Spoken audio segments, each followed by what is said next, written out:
Sisanya dari? Sorry? Enggak, itu gue bukan tanya itu. Laba bersihnya berapa? Laba bersih toko bangunan berapa?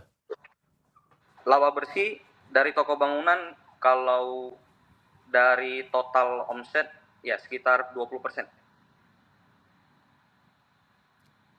Gini.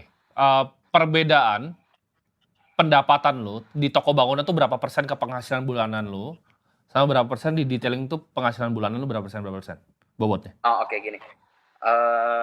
Dari toko bangunan saya ngambil gini aja biar gampang ya, saya juga agak grogi.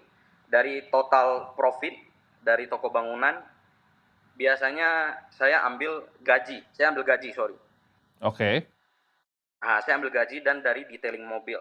Sementara ini detailing mobil lebih unggul lah. Ya maksudnya kasih gaji ke sayanya jatuhnya lebih besar. Karena dari profit juga lebih tinggi gitu. Kalau ditanya soal profit berapa persen lebih besar, detailing mobil. Oke. Jadi ini pemikiran paling simpel ya kalau gue jadi lu ya. Satu, yang pertama, Oke. unless toko bangunan ini punya orang tua atau dari mana gue nggak paham, gue tutup. Atau gue jual kalau bisa toko bangunannya.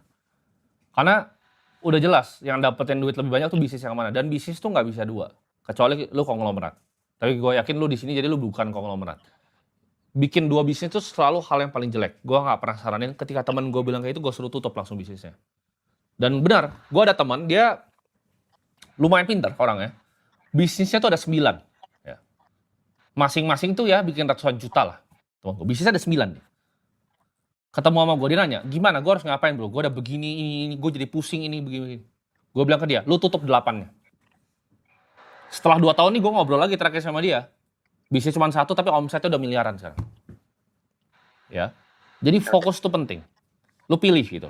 Jawaban pilihannya jangan pakai feeling, jangan lu lebih suka yang toko bangunan, tapi duitnya banyakan yang mana. Jadi jawabannya duitnya banyakan detailing mobil. Gue aja gue tutup ini. Ya, karena ini heavy di inventory dan repot kerja ini. Kalau detailing mobil tuh lebih besar marginnya, gue akan fokus di detailing mobil. Oke, itu yang pertama. Dan kedua, lu tanya capital allocation. Apa yang dilakukan? Ketika lu punya tempat detailing mobil, satu yang harus lakukan adalah reinvestasi balik, bisa nggak? Masih bisa. Nah, tuh lu bisa jawab tuh. Jadi ini nggak penting nih buat orang seperti lu pengusaha. Ini lu harus pindahin jadi cash dulu. Ya. Nah, cash ini dipakai untuk apa? Satu, reinvestasi balik. 2, akuisisi. 3, itu dividen. Kalau TBK 4 baru buyback ya. Tapi ini kan enggak.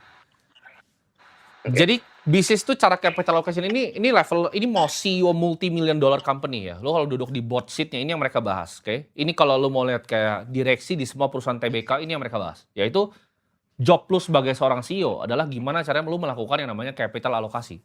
Capital alokasi itu apa? Reinvestasi balik. Ini bisa muter lagi nggak ke detailing mobilnya? Apakah bisa bikin tempat kedua? Apa bisa bikin tempat ketiga? Paham nggak?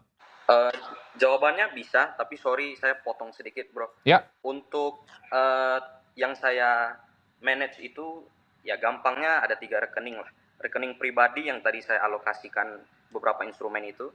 Untuk 2 rekening itu sebenarnya sudah ada profit yang ya udah Laba standby ditahan, di rekening betul? masing-masing. Betul.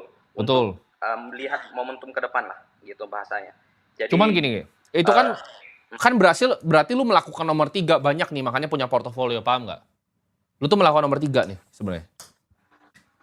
Lu melakukan dividen keluar. Kalau nggak, lu portonya dari mana? Itu kan pertanyaannya. Kan dari penghasilan kan, bisnis. Jadi lu udah melakukan capital alokasi, tapi yang paling tidak efisien nomor 3. Walaupun lu bilang tadi ada laba ditahan di dalam detailing mobilnya. Tapi gue yakin kalau gue yang ngerjain detailing mobil lu dan masih bisa diinjek, ini kalau gue injek total cash lu sini, ini pasti jadi lebih gede lagi. Oke. Ngerti nggak? Jadi lu udah melakukan nomor 3. Tapi bagus menurut gua, 30% tuh udah cash untuk lindungin keluarga lu 2 tahun tuh udah good gitu. Itu aja yang dijadiin bantalan. Sisanya harus bisa diputar ke dalam detailing mobilnya lagi menurut gua. Berarti untuk usia saya sekarang lebih bagus fokus di hantam usaha full. mobil lah ya? Iya, karena detailing mobil ini kan PT kan. Ini adalah saham lu sendiri kan. Equity lu sendiri. Lu harus bisa build equity gitu loh dalam bisnis lu. Gimana caranya detailing mobil lu jadi besar, suatu saat nanti lu bahkan bisa exit, lu bisa jual, betul? Betul. Atau lu bisa biarin jadi cash cow monster aja yang dia ngasih lu duit tapi lu reinvestasi balik.